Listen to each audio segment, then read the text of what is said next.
Hello students, আজকে আমরা এখানে এই ভিডিওতে চ্যাপ্টার 19-এর 11 নম্বর অঙ্ক থেকে শুরু করব। তো 11 নম্বর অঙ্কতে কী দেওয়া আছে দেখো, এখানে বলা হয়েছে যে আমার বাবার বর্তমান বয়স আমার বর্তমান বয়সের 7 গুণ, অর্থাৎ আমার এখন যা বয়স আমার বাবার বয়স তার থেকে 7 গুণ। এবার বলছে 10 বছর পর আমার বয়স আমার বাবার বয়সে বাবার বয়স আমার বয়সে 3 গুণ হবে। তো 10 বছর পর যখন আমাদের দুজনের বয়সই 10 বছর পরে বেড়ে যাবে, তখন আমার যা বয়স আমার বাবার বয়স তার থেকে 3 গুণ হবে। এবার হিসাব করে দেখি যে আমার ও বাবার বর্তমান বয়স কত। তো আমরা এখানে ধরে নেব আমার বর্তমান বয়স x বছর, কারণ সেটাকে যদি 7 দিয়ে গুণ করে দিই তাহলেই বাবার বয়সটা পেয়ে যাব। আর যদি বাবার বয়স x বছর ধরতাম তাহলে আবার ভাগ করতে হতো। আমরাও প্রেফার করবো সবসময় গুণ করে এটা করা, যাতে আমার সমীকরণটা সহজ তৈরি হয়। ঠিক আছে, তো আমরা প্রথমে লিখব, ধরি আমার বর্তমান বয়স সমান সমান x বছর। ওকে, তো আমার বর্তমান বয়স x বছর, তাহলে বাবার বয়স কত হবে? অতএব আমার বাবার বর্তমান বয়স হবে 7x বছর, যেহেতু 7 গুণ। এবার কি বলেছে যে 10 বছর পরে আমার বয়স আর বাবার বয়সের মধ্যে কি হবে, যে আমার বয়স যা থাকবে তার থেকে বাবার বয়স 3 গুণ হয়ে যাবে। তো 10 বছর পর আমার বয়স কত এবং বাবার বয়স কত সেটা প্রথমে লিখে নিই। তো এখানে লিখব 10 বছর পর আমার বয়স হবে, আচ্ছা আমার বয়স 10 বছর পর কত হবে? এখন যদি কারোর বয়স সাপোজ 10 বছর, তাহলে 10 বছর পর কত হবে? আরও +10 হয়ে যাবে। এখন যদি কারোর বয়স 15 বছর হয়, তাহলে 10 বছর পর আরও 10 বেড়ে যাবে, মানে 25 হবে। অর্থাৎ বর্তমানে যে বয়সটা আছে তার থেকে আরও 10 বেড়ে যাবে, অর্থাৎ 10 আমরা অ্যাড করব। তো বর্তমান বয়স যদি x হয়, তাহলে 10 বছর পর কত হবে? x + 10 বছর, এটা হবে x + 10 বছর। এবার বাবার বয়সে ঠিক একইভাবে 10 বছর পর আমার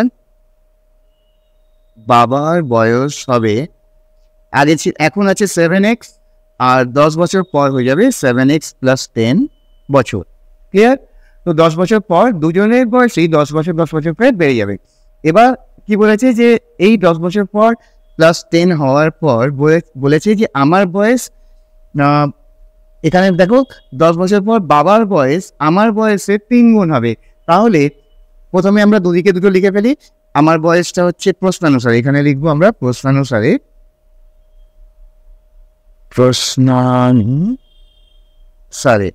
কি লিখবো? প্রশ্নানুসারে একটু এটাকে ওপরে তুলে নিন। দেখো প্রশ্নানুসারে কি হবে, এখানে যে এই দিকটা হচ্ছে আমার বয়স আর এদিকটা হচ্ছে 7x + 10, এটা হচ্ছে বাবার বয়স। এবার কার মধ্যে বেশি আছে? বাবার বয়সের মধ্যে 3 গুণ বেশি আছে, অর্থাৎ বাবার বয়স এখন আছে 3 গুণ। ধরো আমি এখানে একটা এক্সাম্পল দিয়ে বলছি, সাপোজ তোমার বয়স 10 বছর এবং বাবার বয়স তার 3 গুণ, তার মানে কি 30। এবার আমরা যদি দুটোকে সমান করতে চাই, একেও যদি আমরা 10 দিয়ে গুণ করে দিই তাহলে কি হবে? 3 গুণ 10 30, এদিকেও 30। অর্থাৎ যেহেতু আমাকে সমীকরণ গঠন করতে হবে, একটা সমান চিহ্ন আনতে হবে, দুদিকটা আমাকে সমান রাখার চেষ্টা করতে হবে। তো এখন আমার বয়সের মধ্যে 3 যদি গুণ করে দিই তাহলে দুটো বয়স সমান হয়ে যাবে, অর্থাৎ আমরা বলতে পারি যে এখন এটি একটি সমীকরণ গঠন হয়ে গেল। এবার আমরা এটাকে গুণ করে নেব, অর্থাৎ 3 এর সাথে x গুণ করবো, 3x, এটার সাথে প্রথমে এটা এবং তারপর এটার সাথে এটা +30 = এখানে যেমন 7x আছে আর 10 থাকবে। এবার সব এক্সগুলোকে আমরা বাঁ দিকে আনবো এবং বাকি সংখ্যাগুলোকে আমরা নিয়ে যাব ডান দিকে। তো এখানে হয়ে যাবে 3x যেমন ছিল অ্যাজ ইট ইজ ওখানেই থাকবে, এবং এই 7xটা এদিকে আসলে হয়ে যাবে -7x, কারণ 7x এর আগে কোনো চিহ্ন নেই, মানে আমরা কি বুঝি? প্লাস আছে। তো প্লাস অপোজিট সাইডে গেলে কি হয়? মাইনাস হয়। তো এখানে আমরা লিখবো -7x, আর ঠিক একইভাবে 10টা যেমন ছিল ডান পাশেই আছে, কোনো সাইড চেঞ্জ করেনি, তার চিহ্ন পাল্টাবে না। কিন্তু 30 এটা ছিল বাঁ দিকে, এখন চলে যাচ্ছে কোন দিকে, ডান দিকে, অর্থাৎ এখানে প্লাস ছিল, এটা হয়ে যাবে -30। এবার আমরা যদি এটার মধ্যে বিয়োগ করি তাহলে 7x আর 3x, দেখো একটা প্লাস আর একটা মাইনাস, প্লাস মাইনাসে কি হয়, মাইনাস, অর্থাৎ 7x থেকে 3x মাইনাস করলে হবে 4x। এবার যে বড় তার চিহ্নটা আমরা বসাই, তো বড়কে এখানে 7x এর আগে কি আছে, মাইনাস, এখানে লিখবো মাইনাস। ঠিক একইভাবে ডান দিকেও করবো, এখানে আছে +10, চিহ্ন কিছু নেই মানে প্লাস, আর এখানে মাইনাস, অর্থাৎ প্লাস মাইনাস হবে মাইনাস, 30 থেকে 10 মাইনাস করলে হবে 20, আর এখানে বড় যেহেতু 30 তো আমরা লিখে দেবো মাইনাস। এবার আমাদের বার করতে হবে x এর মান, অর্থাৎ x সমান হয়ে যাবে -20/-4, এই -4টা চলে আসবে এর তলায়। এবার মাইনাস মাইনাস ক্যান্সেল হয়ে গেল, এটা হয়ে গেল 5, অর্থাৎ x এর মান আমরা পেলাম 5 বছর। অর্থাৎ আমার বর্তমান বয়স এখন 5 বছর, এবং আমার বাবার বয়স কত হবে, যেহেতু এখানে দেখো বলেছিল যে আমরা লিখেছি 7x বর্তমান বয়স, আর বর্তমান বয়সটাই বার করতে বলেছে, তো আমরা এখানে লিখে দেব, মানে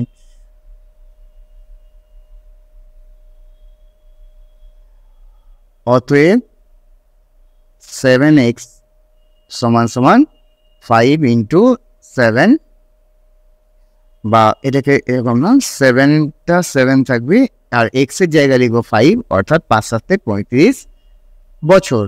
তাহলে আমরা কি পেলাম, অতএব আমার ও আমার বাবার বর্তমান বয়স যথাক্রমে 5 ও 35 বছর। এটাই হলো আমাদের আনসার। ঠিক আছে, আশা করি বোঝা গেছে অঙ্কটাও। এবার আমরা আসবো আমাদের দ্বিতীয় অঙ্কের ক্ষেত্রে। এখন আমরা দেখবো 12 দাগের অঙ্ক। তো এখানে দেখো 12 দাগের অঙ্কে বলা আছে যে আমার মামা 1000 টাকার একটি চেক ব্যাংক থেকে ভাঙালেন। তিনি কয়েকটি 5 টাকার নোট ও কয়েকটি 10 টাকার নোট পেলেন। তো ব্যাংকে যখন আমরা টাকা ভাঙাই, মানে চেক ভাঙাই, ধরো আমি ব্যাংকে গেলাম, ব্যাংকে গিয়ে একটা চেক জমা করলাম, তার বদলে ব্যাংক আমাকে কি দেবে, ব্যাংক তার বদলে আমাকে ক্যাশ দেবে। তো সেরকমই ধরো আমার মামা ব্যাংকে গেলেন এবং গিয়ে সেখানে 1000 টাকার চেক ড্রপ করলেন। এবার এই 1000 টাকার চেকটা দেওয়ার পর ব্যাংক কি করলো, ব্যাংক মামাকে কিছু টাকা দিল এবং 1000 টাকাই দিল, কিন্তু সেটা কিছু কয়েকটা 5 টাকা এবং কয়েকটা 10 টাকা।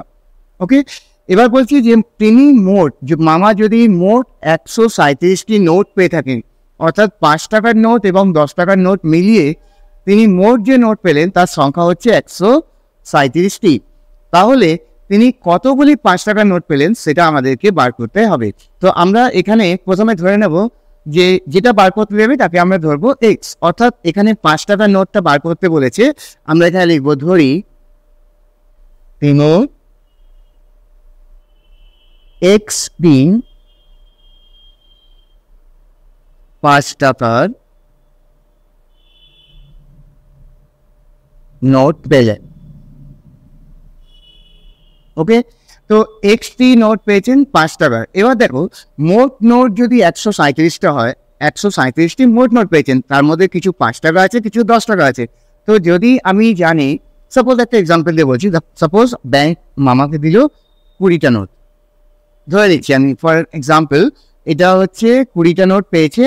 20টা নোটের মধ্যে আমি বলে দিলাম যে 5টা হচ্ছে 5 টাকার নোট, তাহলে 10 টাকার নোট কটা হবে, মোট নোট 20টা, এই 20 থেকে যদি আমি 5টা বাদ দিয়ে দিই তাহলে বাকি যে নোট থাকবে 15টা, সেটাই হবে 10 টাকা নোট, তাই তো। এবার এই 20 জায়গায় যদি তিনি এখানে ধরো মোট নোট পেয়েছে 137টা, এবার 137-এর মধ্যে এটা যদি x হয়, তাহলে 137 থেকে আমি যদি xটাকে মাইনাস করে দিই, সেইটাই হবে 10 টাকা নোটের সংখ্যা, রাইট। তো আমরা এখানে লিখে নেব, অতএব তিনি 137 মাইনাস x টি 10 টাকার নোট পেলেন। ক্লিয়ার? তো এক্সটি পেয়েছেন তিনি 5 টাকার নোট এবং 137 যেহেতু মোট ছিল, 137 থেকে তিনি 5টি আমরা যদি 5 মানে এক্সটি মাইনাস করে দিই তাহলে সেটা হবে 10 টাকা নোটের সংখ্যা। এবার 5 টাকার নোট মানে দেখো এক্সটি। আচ্ছা বলো তো, ধরো তুমি 20টা 5 টাকার নোট পেলে, 20টা 5 টাকার নোট মানে মোট কত টাকা? 20 টাকা যদি 1 টাকার নোট হয় তাহলে 1 টাকা গুণ 20। এবার 20টা যদি 2 টাকার নোট হয় তাহলে 20 গুণ 2 40 টাকা, এটা হবে 20 টাকা। এবার 20টা যদি 3 টাকার নোট হয়, 3 ধরো 5 টাকার নোট হয়, তাহলে কত হবে? এটা 100 টাকা। তার মানে কি দুটোকে আমি যদি গুণ করি তাহলে মোট টাকাটা পেয়ে যাচ্ছি। এইভাবে ঠিক একইভাবে আমরা যদি এক্সটা নোট ধরি, এক্সটি 5 টাকার নোট আর একটা নোট মানে 5 টাকা, তাহলে 5 ইন্টু এক্স হয়ে যাবে 5x। অর্থাৎ এখানে তিনি 5 টাকার যে নোটগুলো পেয়েছেন তার মোট ভ্যালু হচ্ছে 5 ইন্টু এক্স, অর্থাৎ 5x টাকা। তো আমরা এখন এটাকে লিখব, অতএব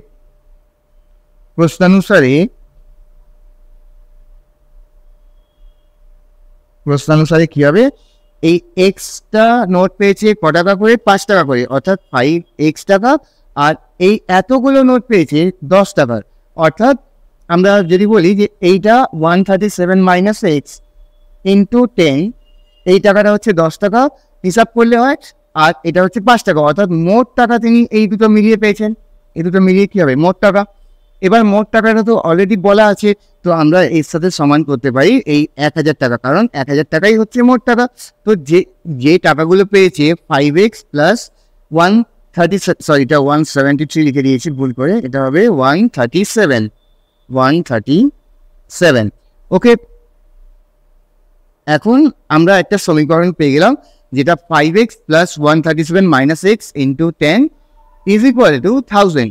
এবার আমরা এটাকে সমাধান করব, অর্থাৎ এখানে লিখবো 5x প্লাস 137কে 10 দিয়ে গুণ করলে হয় 1370, আর এইটার সাথে গুণ করলে হচ্ছে 10x, আর এখানে হচ্ছে 1000। এবার আমরা এক্সগুলোকে এক সাইডে রাখবো অর্থাৎ বাঁ দিকে, এবং বাকি সংখ্যাগুলোকে আমরা নিয়ে যাব ডান দিকে। তো এখানে হয়ে যাবে 5x মাইনাস 10x, এটা যেমন বাঁদিকে ছিল বাঁদিকেই থাকবে। আর আমরা ডান দিকে নিয়ে যাব কাকে? এই 1370 টাকে, অর্থাৎ 1000 যেমন ছিল থাকবে ডান দিকে, আর 1370 টাকাটা হয়ে যাবে মাইনাস, কারণ বাঁদিকে ছিল প্লাসে। এবার এই দুটোকে মাইনাস করলে আমরা পাবো মাইনাস 5x, আর এখানে এই দুটোকে মাইনাস করলে আমরা পাবো মাইনাস 370। এবার যদি আমরা এটাকে এক্স এর মান বার করতে চাই তাহলে হয়ে যাবে মাইনাস 370 যেমন ছিল থাকবে, আর তার তলায় চলে যাবে মাইনাস 5। এবার মাইনাস মাইনাস হয়ে গেল ক্যান্সেল। এবার 5কে এটা দিয়ে যদি কাটি তাহলে কত হচ্ছে? 5 7 35, 2 নাবলো 20, 5 4 20, অর্থাৎ আমরা পেলাম 74টি নোট পেয়েছেন। এক্স সমান সমান 74টি। তাহলে তিনি 5 টাকার নোট মোট কটি পেয়েছেন? 74টি। অতএব নির্ণেয় 5 টাকার নোটের সংখ্যা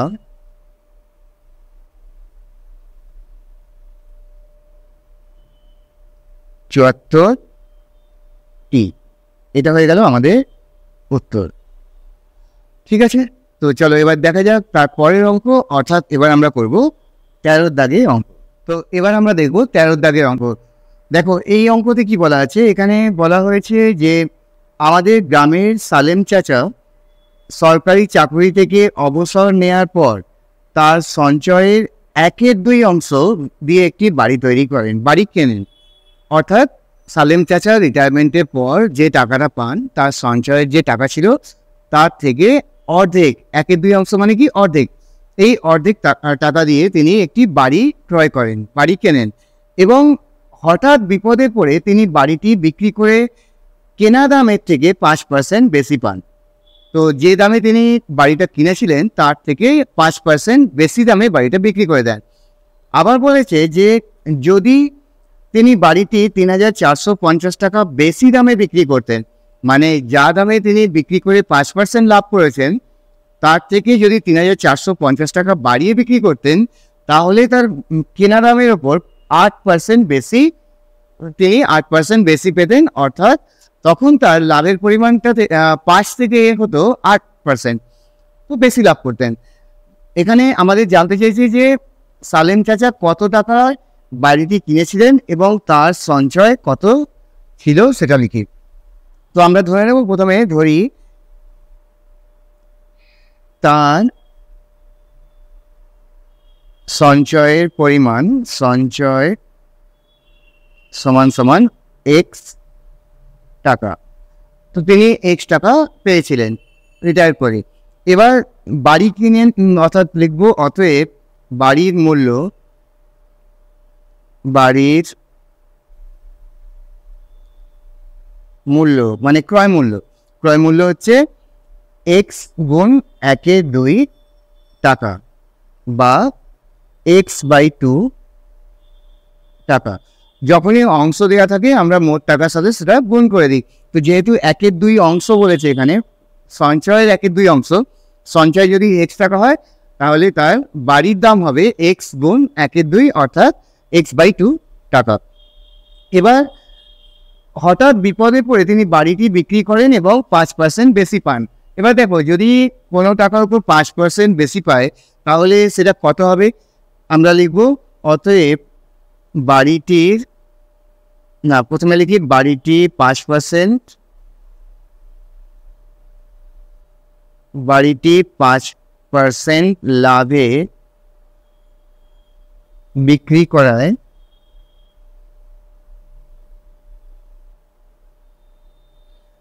বাড়ির বিক্রয় মূল্য, বাড়ির বিক্রয়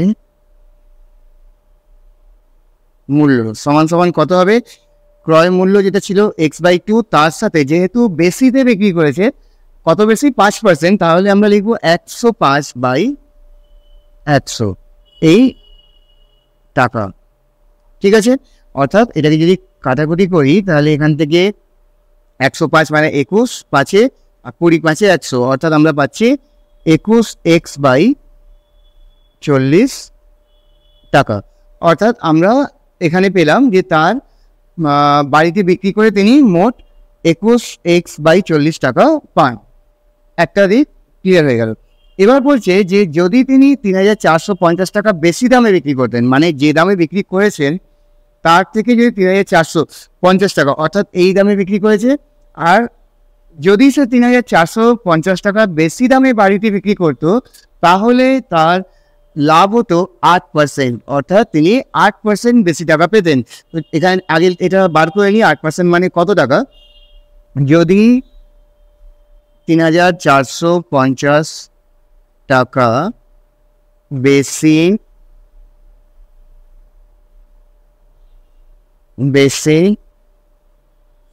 মূল্যে বাড়িটি বিক্রি করতেন,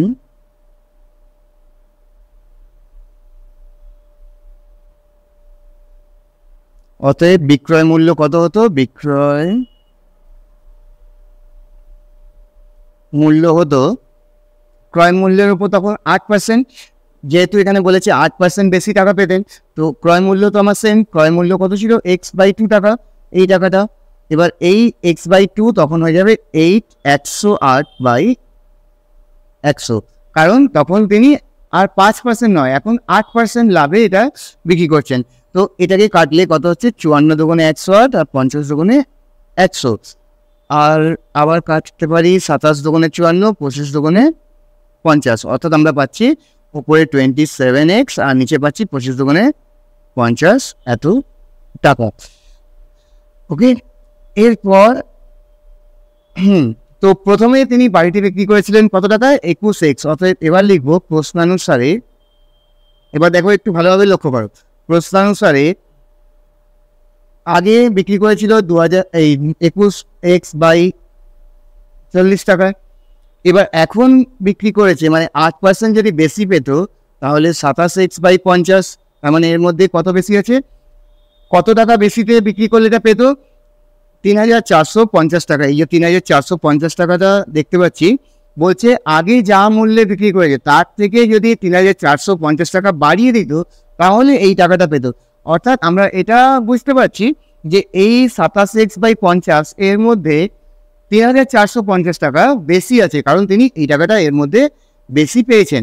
এবার আমরা যদি এটাকে ইকুয়েশন ফর্ম করতে চাই, মানে একটা সমীকরণ গঠন করতে চাই, তাহলে দুটোকে আমাকে ইকুয়াল করতে হবে। ইকুয়াল করলে এর মধ্যে যত বেশি আছে, অর্থাৎ এই 27x/50 মধ্যে যত টাকা বেশি আছে সেটাই যদি আমি বাদিকেও বাড়িয়ে দিই তাহলে দুটো কি হবে, ইকুয়াল হয়ে যাবে। তো আমরা এখানে লিখবো প্লাস 3450। ওকে, 3450। এবার এটাকে আমরা সমাধান করব। সমাধান কিভাবে হবে, প্রথমে আমরা সব এক্স গুলোকে নিয়ে আসবো বাদিকে, অর্থাৎ এখানে আমি একটু জাস্ট অ্যাডজাস্ট করে নিই। হ্যাঁ, এবার দেখো আমরা এখানে প্রথমে 21x/40 যেমন ছিল থাকবে, আর এই 27x/50 এটা চলে আসবে বাদিকে, ডান দিক থেকে বাদিকে, কারণ আমরা জানি সমাধান করতে গেলে আমাদেরকে এক্স গুলোকে বাদিকে রাখতে হয়।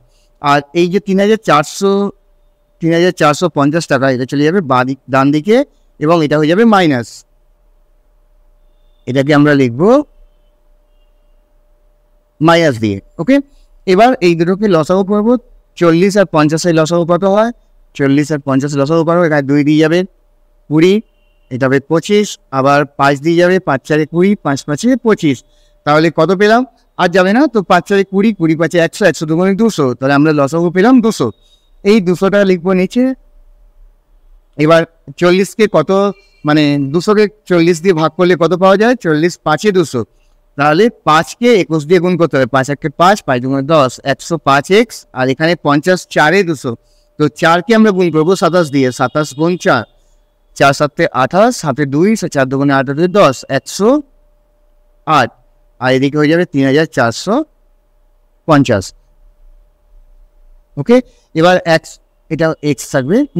এবার দেখো 105x আর 108x, একটা প্লাস আর একটা মাইনাস, তাহলে কি হবে, মাইনাস হবে। 108 থেকে 105 বিয়োগ করলে কত হয়, 3x, আর বড় 108, তাই মাইনাসটা, যেহেতু বড় চিহ্ন আমরা সবসময় বসাই, তো এখানে লিখবো মাইনাস, অর্থাৎ -3x, এটা হয়ে যাবে -3x, আর নিচে থাকবে 200, আর এদিকে হয়ে যাবে -3450, বা এবার এক্সটাকে আমরা এখানে রাখবো, আর আচ্ছা এখানে লিখে দিই 1, তাহলে বুঝতে আরো সুবিধা হবে। সাপোজ আমরা এখানে নিচে যদি 1 লিখি, এবার কোনাকোনি যদি গুণ করি, সরি এটা হচ্ছে 3x, 1 মিনিট, 3x আর নিচে হচ্ছে 200, এত, এখানে একটা মাইনাস। ওকে, তো এবার আমরা যদি ক্রস মাল্টিপ্লিকেশন করি, এটা হবে 3x এর সাথে 1 গুণ করলে -3x, আর এদিকে -3450 গুণ 200, বা x ইজ ইকুয়াল টু হয়ে যাবে -3450 ইন্টু 200 বাই -3। এবার এই মাইনাস আর মাইনাস ক্যান্সেল আউট হয়ে গেল, তাহলে আমরা ফাইনালি কত পাচ্ছি। এবার এটাকে কাটাকুটি করতে হবে, 3450 এটাকে 3 দিয়ে ভাগ করি, কারণ 200 দিয়ে ভাগ করা যাবে না, 3450 এটাকে 3 দিয়ে ভাগ করা যায়, 3 1 3, 4 নামলো, 3 1 আবার 3, 1 5, 3 5 15, আর এই শূন্য চলে যাবে এখানে, অর্থাৎ এই দুটোকে কাটলে আমরা পাচ্ছি 1150, অর্থাৎ আমরা এখানটা পাচ্ছি 1150, এটা কেটে যাবে।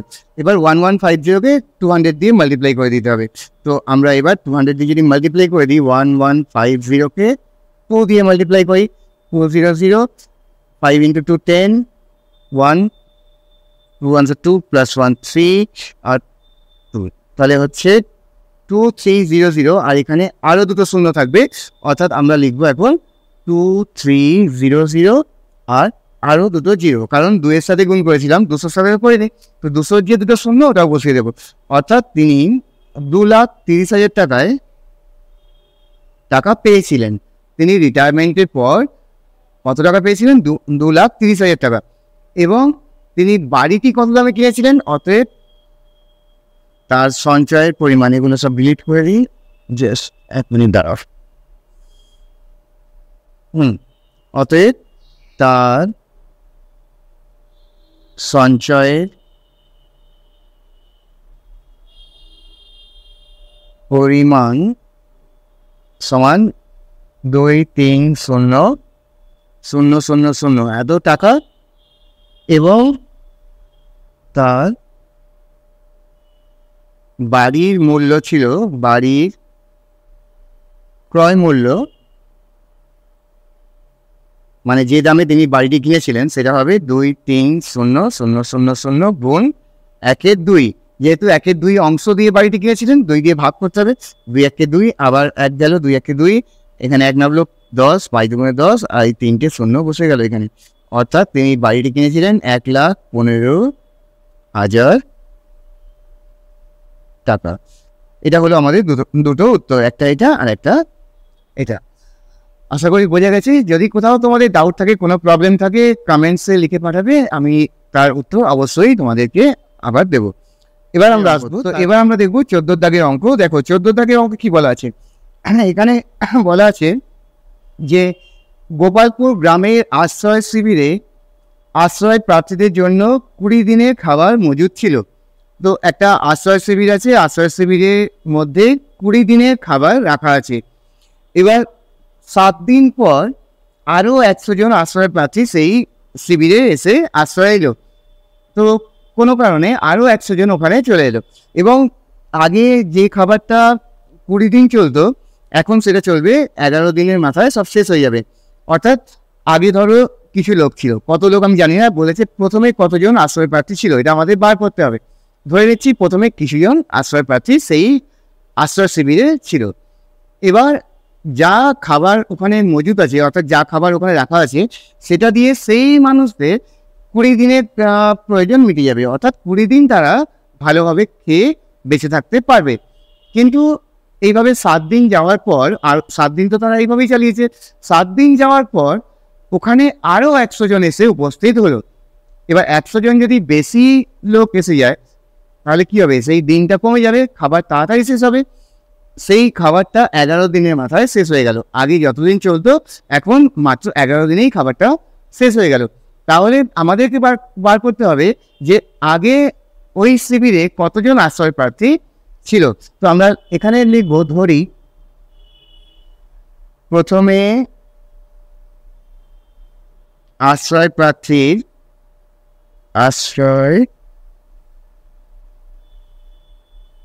প্রার্থীর সংখ্যা সমান x জন। ওকে, তো ধরে নিচ্ছি x জন আগে ওখানে ছিল। এবার x জনের 20 দিনের খাবার মজুদ আছে। এবার x জন যখন খাবারটা ডেলি খাচ্ছে, সেরকমভাবে 7 দিন অলরেডি কেটে গেছে। তাহলে যদি 7 দিন কেটে যায়, তাহলে এই x জনের আর কত দিনের খাবার আছে? যদি কেউ না আসতো, ধরে নিচ্ছি আমি, আর কোনো লোক ওখানে এক্সট্রা আসেনি, এই 100 জনের কথা যেটা বলা হয়েছে, এই 100 জনটা আসেনি, তাহলে এরা তো অলরেডি 7 দিন পূরণ করে ফেলেছে। তাহলে আমার কাছে মোট ছিল 20 দিনের খাবার, তার মধ্যে 7 দিন অলরেডি কেটে গেছে। তাহলে এখন আমার কাছে কত দিনের খাবার আছে? 13 দিনের। 20 দিন থেকে 7 দিন যদি মাইনাস করে দিই, আমার কাছে আর কত দিনের খাবার আছে? 13 দিনের। অত আমরা লিখব x 7 দিন পর, এখানে লিখব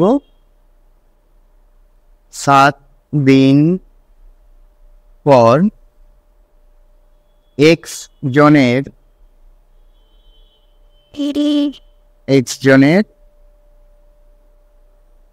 খাবার মজুদ আছে 20 - 7 দিনের। অর্থাৎ 20 দিন থেকে 7 দিন মাইনাস করে আমরা লিখব সমান সমান 13 দিনের। তাহলে যদি x জন লোকই থাকতো, আমরা আরও 13 দিন সেই খাবারটা খেতে পারতাম। তো এখানে এবার বলেছে যে 100 জন লোক আরও এক্সট্রা এসে গেল, এবং 11 দিনের মাথায় সব খাবার শেষ হয়ে গেল। অর্থাৎ আগে চলতো 13 দিন, এখন 11 দিনেই সব খাবার শেষ হয়ে গেল। তো আমরা এখানে লিখব প্রশ্নানুসারে। এবার দেখো, একটা প্রশ্নানুসারে এদিকটা হচ্ছে আমাকে কি বার করতে হবে? আশ্রয় প্রার্থী। অর্থাৎ আমরা একদিকে লিখি আশ্রয় প্রার্থী,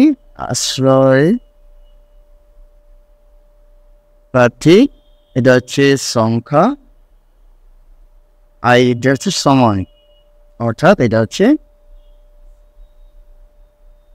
দিন। ওকে, তো আশ্রয় প্রার্থী আগে যদি x থাকতো, এদের কতদিন চলতো? 13 দিন। যদি কেউ না বাড়তো, কোনো লোক ওখানে না আসতো বা কেউ না যেত, তাহলে এক্স জন লোকের 13 দিনের খাবার ওখানে মজুদ ছিল এবং তারা 13 দিন এই খাবারটা চালাতো। কিন্তু 100 জন লোক বেড়ে গেল, তো এখন এক্স জনের সাথে আরও 100 জন লোক এখানে আমরা অ্যাড করে দিলাম, এবং তারপর খাবারটা কদিন চলবে? খাবারটা চলছে 13 দিন, এই 11 দিন, এখানে বলছে 11 দিনের মাথায় সব খাবার শেষ হয়ে গেল। তো এইবার আমাদের যেটা বার করতে হবে যে এখানে এদের মধ্যে কি অনুপাত হবে। দেখো, যদি আশ্রয় প্রার্থীর সংখ্যা বাড়ে তাহলে সময় কি হবে? কমে যাবে। ধরো ওই শিবিরে, ধরো আমাদের একটা সিম্পল এক্সাম্পল, ধরো তোমার বাড়িতে 3 জনের খাবার আছে, তোমরা 1 সপ্তাহ খেতে পারবে। এবার তোমার বাড়িতে যদি কোনো গেস্ট চলে আসে, কোনো অতিথি আসে, 5 জন আরও এসে গেলেন, তাহলে কি সেটা 3 দিন মানে 5 দিন বা 1 সপ্তাহ চলবে? আগে 3 জন লোক 1 সপ্তাহ খাবার, সাপোজ আমার বাড়িতে 3 জন লোক আছে এবং আমাদের কাছে 1 সপ্তাহ খাবার আছে, 7 দিনের খাবার আছে। এবার যদি 3 জন লোক বা 4 জন লোক আরও বেড়ে যায়, তাহলে কি সেটা 7 দিন চলবে? না, তখন খাবারটা তাড়াতাড়ি শেষ হয়ে যাবে। অর্থাৎ যখনই লোক সংখ্যা বাড়ছে, দিনের সংখ্যা কি হবে? কমে যাবে। আমরা এখানে লিখবো লোক সংখ্যা যেই বাড়ছে এটা উপরের দিকে অ্যারো দিলাম, আর দিন সংখ্যা যেহেতু কমে যাচ্ছে এই অ্যারোটাকে আমরা দিলাম নিচের দিকে। অর্থাৎ এখানে লিখবো আশ্রয় প্রার্থী ও দিন সংখ্যা ব্যস্তানুপাতিক,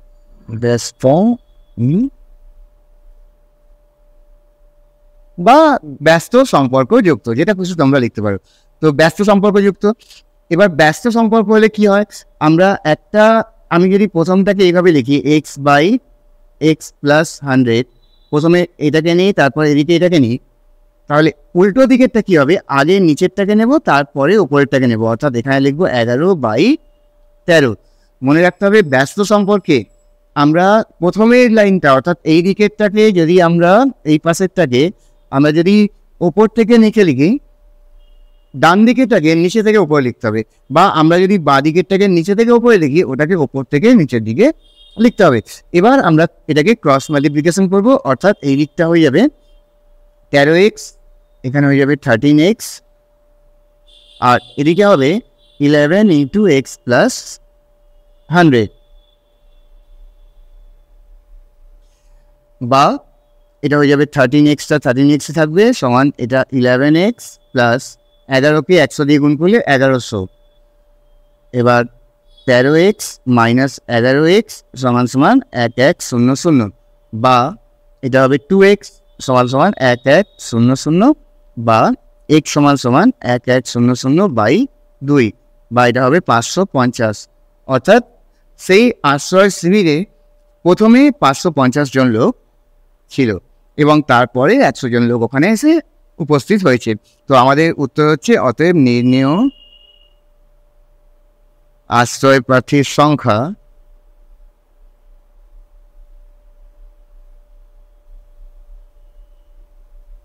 সংখ্যা 550 জন। এটা হলো আমাদের উত্তর।